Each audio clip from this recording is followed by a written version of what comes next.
ఒళ్ళంతా. ఎందుకంటే వేగంగా శిక్ష పడుతుంది, వేగంగా పోలీసులు అక్కడికి చేరుకుంటారు. నేరస్తుడు తప్పించుకునే టైం కూడా ఉండేది కాదు.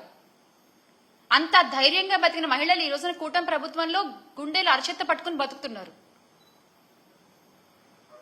అయినా ఇలా తప్పులు చేసే వాళ్ళందరికీ కూడా కూటమి ప్రభుత్వం మద్దతు పలుకుతూ ఉందంటే నాకు ఆశ్చర్యం వేస్తుంది ఒక్కసారి.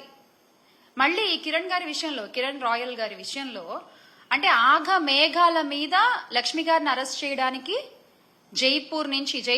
రాజస్థాన్ జైపూర్ నుంచి పోలీసులు వచ్చేశారు, అరెస్ట్ చేశారు, తీసుకెళ్లిపోయారు.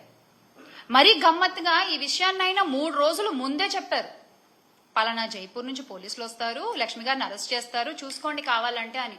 ఎగ్జాక్ట్ గా ఏదో కథ చెప్తే సినిమా తీసినట్టుగా ఎగ్జాక్ట్ గా అలాగే జరిగింది. కరెక్ట్ గా 3 days తర్వాత.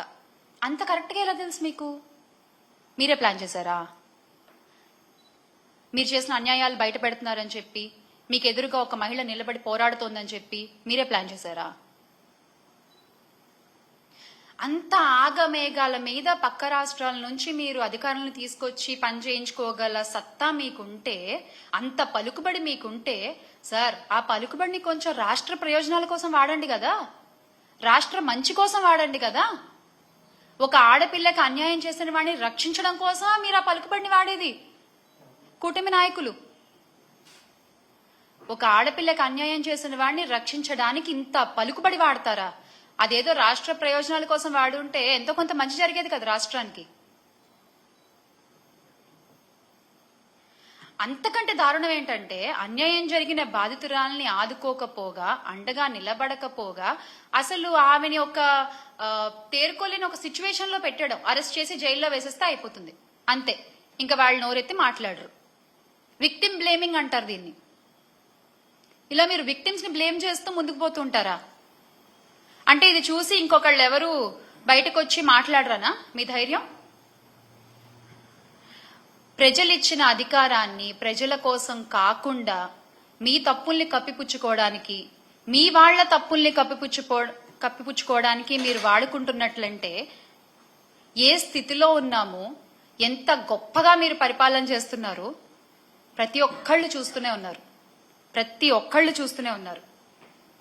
అంతెందుకండి, డిప్యూటీ సీఎం గారి సొంత నియోజకవర్గంలో ఒక ఆడపిల్లపై అత్యాచారం జరిగితే ఈ రోజు వరకు ఆయన వెళ్ళి మాట్లాడలేదు. ఏంటండి మీరు రక్షణ కల్పించేది మహిళలకి? ఏంటండి మీరు ధైర్యాన్ని నింపేది మహిళలకి? ఒకటి మాత్రం బాగా అలవాటైపోయింది, ఏది జరిగినా వైఎస్ఆర్ కాంగ్రెస్ పార్టీ వైపు వేలెత్తి చూపించడం. ఎస్కేపిజం. ఏది జరిగినా వైఎస్ఆర్ కాంగ్రెస్ పార్టీ వైపు వేలెత్తి చూపించడం. నవ్వుతున్నారు, అయినా మీకేం పట్టట్లేదు. నవ్విపోదురుగాక నాకేంటి సిగ్గు అన్నట్టుంది మీ ప్రవర్తన. నిజంగా అలాగే ప్రవర్తిస్తున్నారు మీరు. ప్రశ్నించే గొంతు నొక్కడమే ధ్యేయంగా కూటమి ప్రభుత్వం ముందుకెళ్తున్నారు. సోషల్ మీడియాలో మిమ్మల్ని ప్రశ్నిస్తున్నారని చెప్పి, సోషల్ మీడియాలో వైఎస్ఆర్ కాంగ్రెస్ పార్టీ వైపు మాట్లాడే వాళ్ల మీద ఎన్ని కేసులు పెట్టారు, ఎంత ఇబ్బంది పెట్టారు. కానీ మీరు ఒక్క విషయం గుర్తుపెట్టుకోవాలి, అణగదొక్కేస్తే అణిచిపోతారులే అనుకుంటే మీరు తొక్కిన ప్రతి అడుగు కింద నుంచి ఒక వట వృక్షమై లేస్తారు తప్ప ప్రతి కార్యకర్త భయపడి వెనక్కి తగ్గేది లేదు. భయపడి ఎవరు వెనక్కి తగ్గరు.